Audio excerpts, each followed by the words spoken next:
This is the interventricular septum. This is your bicuspid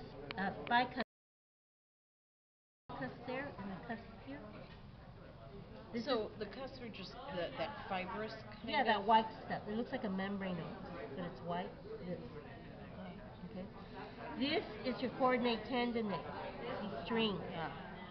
They're attached to papillary muscles, and when you pull on the papillary muscles, well, we kind of cut through this. This is the papillary muscle. Here's your moderator band. Now we're in the right ventricle. Your tricuspid valve, which was kind of demolished because they cut it from the back, but you can see a piece of it. Okay. There's the coordinate tendinate. That's the tricuspid? Where would the so tricuspid would have three? But they kind of cut through it. So here's one. Here's another cusp.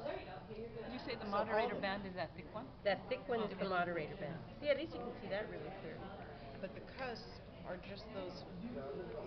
You look out to the strings. Go to the strings, and then you can see the cusp at the end. See that clear membrane-like thing?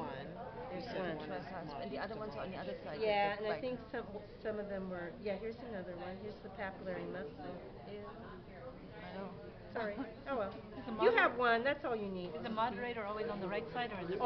You only have one moderator band, and it's always on the right ventricle. Remember, it helps. First of all, it spreads the conduction, and even though they don't tell you in your book, the right ventricle actually contracts a fraction of a second faster than the left ventricle, and the moderator band is wide because it can spread the signal faster there.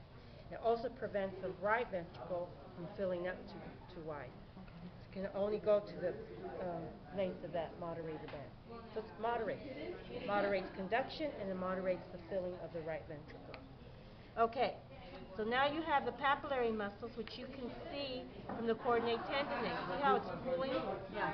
And that bump, that smooth bump, that's a papillary muscle. Trabeculate coordinate. The pectinate muscle is only. You've been fighting a cold for a while. No, I just got this one last night. Then you had another one. I had one before. That's too many. Start taking some vitamin C. It does help. I'm trying to cut it up since it's already cut up. Oh yeah, there it is. What I'm cutting right now is the auricle, right? Yeah. And you can't see your muscle. You can see a little bit of it. There's a little pectinate muscle. It's a little fat.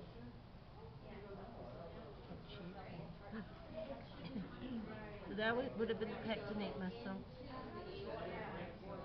I can't get to. Is the pectinate only on one side too? It's supposed to be on the right auricle. No, it's all tore up. But it looks like a little cone.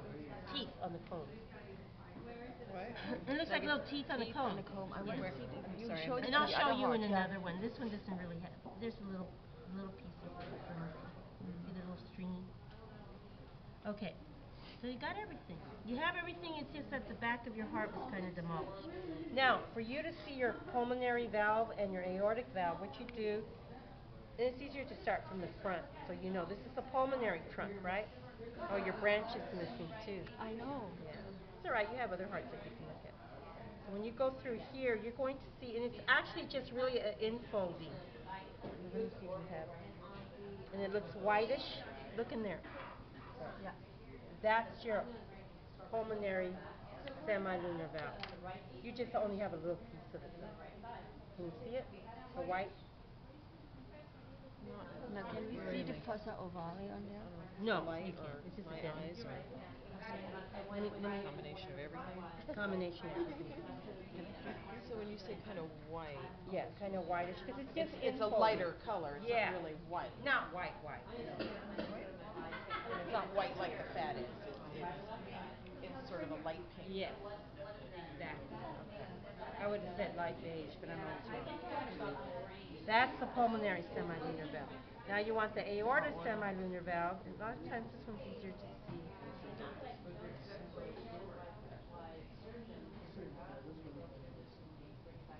You can cut this. Do you know what this is? That I'm going to cut right now?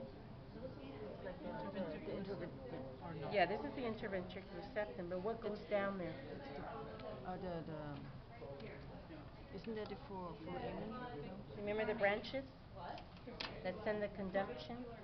The Oh, bundle the of his. Now, SNS, it used to be called the bundle of his, not just the bundle and the bundle branches. Oh. Okay. Anyway, so you see right next to the cusp, the bicuspid valve, if you go all the way down there, you can again see a little infolding. Very little. See the what? Infolding. You see it? You can see it better. Is it all white? Yes. It's right behind the cusp of the bicuspid valve. What is that again? That's the aortic semilinear valve. Can I? Okay? Okay, my dear. So you've covered everything now. Okay. Was there anything I missed? Since we couldn't see the 3 branches, but they would be on top of the Yes. aorta kind of like From the leads over. anterior view, I'm going to show you the anterior view. Pulmonary trunk. The first branch that comes off the off the aortic arch is the brachiocephalus, and it's always to the right. And the other ones are to left. The brachiocephalic branch, and then this is the aorta. But if I have it reversed, It would be to the left. yes. And the other 2 would go to the right. And they're the left. But you learn it this way, then test yourself both ways so you know. And of course you can't test yourself with the, well, it is. This is the branch here. It was just cut off. So this was sealed at one time. And what they do is they just yank it, cut everything off and then just yank the heart out. Okay? Thank you.